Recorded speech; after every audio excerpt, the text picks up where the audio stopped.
मित्रों नमस्ते। पिछली वीडियो से आगे अपन इतिहास के बारे में कर रहे थे, तो उसी क्रम में आगे अपन इतिहास की जानकारी प्राप्त करते हैं। तो देखते हैं, देखो, खामोश प्रहरी। ऐसे प्रहरी इतिहास के जो बोलते नहीं हैं, लेकिन इतिहास के बारे में बहुत सारी जानकारी इनमें छिपी हुई है। तो ये खामोश प्रहरी हैं, ये महापाषाण। इनको महापाषाण कहते हैं।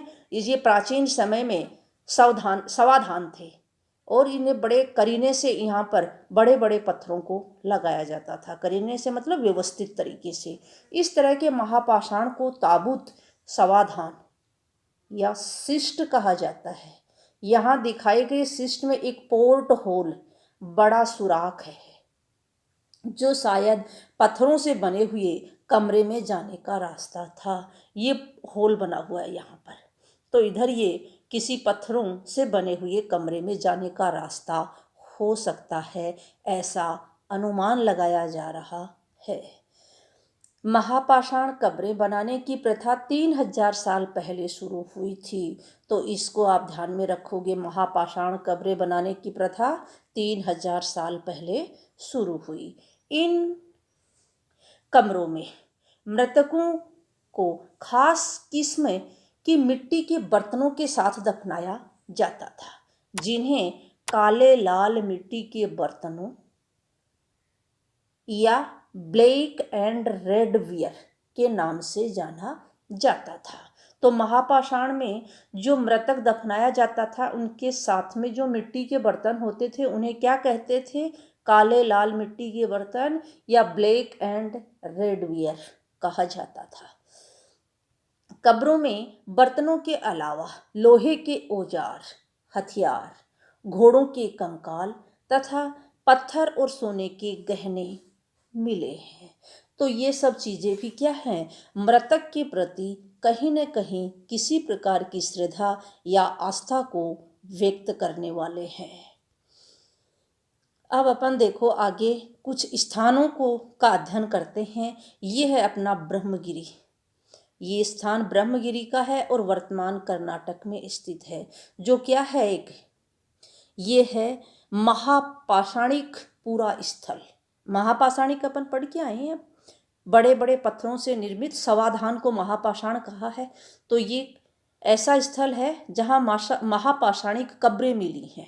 जो क्या है? ब्रह्मगिरी, कर्नाटक में। ब्रह्मगिरी में एक व्यक्ति की कब्र में 33 सोने के मनके और मनके, ये एक ही शब्द है, मणिया। साधारण बोलचाल में आप बोला है ना, मणिया, वो है ये मनके। और शंख पाए गए हैं। दूसरे कंकालों के पास सिर्फ कुछ मिट्टी के बर्तन ही पाए गए हैं। तो ब्रह्मगिरी जो कर्नाटक वाला स्थान है, ये क्या है? महापाषाणिक। यहाँ पर महापाषाणिक पूरा तत्व के अवशेष मिले हैं।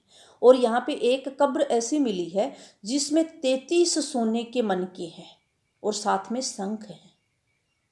कुछ ऐसे समाधान मिले हैं, ऐसी कब्रें मिली हैं जिनमें मिट्टी के बर्तन ही हैं केवल।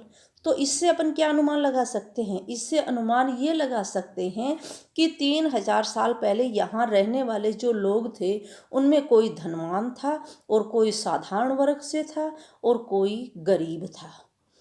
तो अपन अनुमान लगा सकते हैं कि 23 सोने के मनके हैं, शंख है।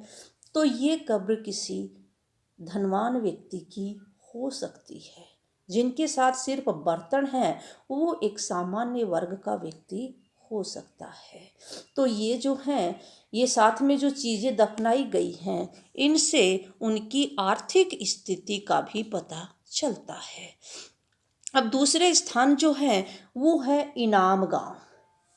इनाम गांव वर्तमान में महाराष्ट्र में पड़ रहा है। तो यहाँ पर क्या है? ये प्राचीन गांव के अवशेष हैं। यहाँ पर प्राचीन समय में गांव बसे हुए थे। इनाम गांव भीमा की सहायक नदी घोड़ के किनारे की एक जगह है। इस जगह पर 3600 से 2700 साल पहले लोग रहते थे।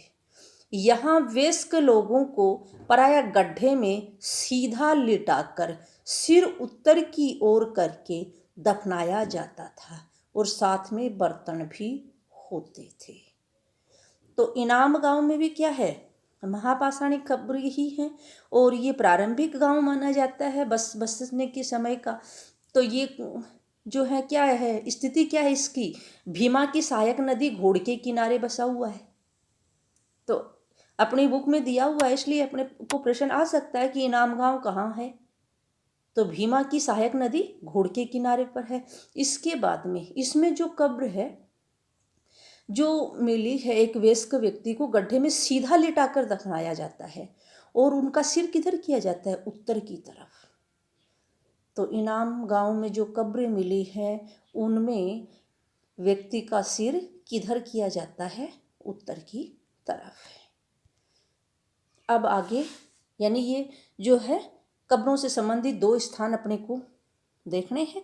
तो इनाम गांव और इसके अलावा ब्रह्मगिरी, दोनों की स्थिति भी आपने जानी, एक कर्नाटक का स्थान है और दूसरा जो है वो महाराष्ट्र का स्थान है। इनाम गांव में ही एक आदमी को 5 कमरों वाले मकान के आंगन में 4 पैरों वाले मिट्टी के एक बड़े संदूक में दफनाया गया था। इस घर में अनाज का गोदाम भी था और 100 के पैर मुड़े हुए थे। तो कई प्रश्न बनते हैं, इनाम गांव में जो कब्र मिली है उसमें 100 के पैर कैसे थे, मुड़े हुए थे। घर में एक गोदाम भी बना हुआ था। घर कैसा था, 5 कमरों वाला था, जिसमें दफनाने के लिए किसका उपयोग किया गया है, मिट्टी के एक बड़े संदूक का, जिसके 4 पैर हैं, उसमें दफनाया गया है। तो ये पूरी इनाम गांव की इस कब्र की जानकारी आपको होनी चाहिए।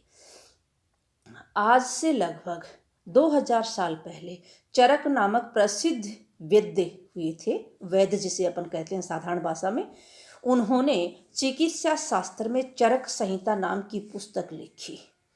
वह कहते हैं कि मनुष्य के शरीर में 360 हड्डियां होती हैं। यह आधुनिक शरीर चिकित्सा विज्ञान की 206 हड्डियों से काफ़ी ज़्यादा है। तो चरक संहिता किसने लिखी, चरक नामक वैद्य हुए हैं उन्होंने। कब, 2000 साल पहले। और उन्होंने उसमें क्या बताया, चिकित्सा शास्त्र से संबंधित है ये पुस्तक, तो उसमें क्या बताया कि मनुष्य के शरीर में 360 हड्डियां होती हैं। अब वर्तमान में चिकित्सा विज्ञान क्या कहता है कि मनुष्य के शरीर में 206 हड्डियां होती हैं।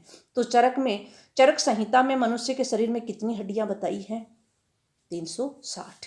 ये आप ध्यान में रखोगे। चीन, विदेशी स्रोत से अपने को कुछ जानकारी, तो चीन में लगभग 3500 साल पहले हम यहाँ लेखन कला के सबसे पुराने उदाहरण पाते हैं। तो लेखन कला का सबसे पुराना उदाहरण क्या है, चीन, जो 3500 साल पहले का है।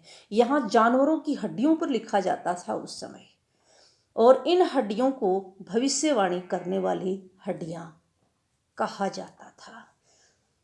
तो भविष्यवाणी करने वाली हड्डियाँ किन्हें कहा जाता था और ये कहाँ प्राप्त हुई हैं, तो ये सब क्या हैं, भविष्यवाणी करने वाली हड्डियाँ जो हैं वो चीन में जिनके ऊपर लेखन का कार्य होता था उन्हें कहा जाता था। और ये 3500 साल पहले लेखन का कार्य हड्डियों पर होता था।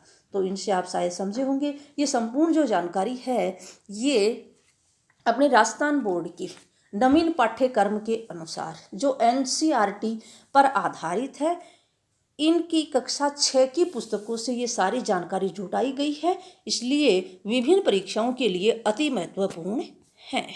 धन्यवाद मित्रों, आज बस इतना ही।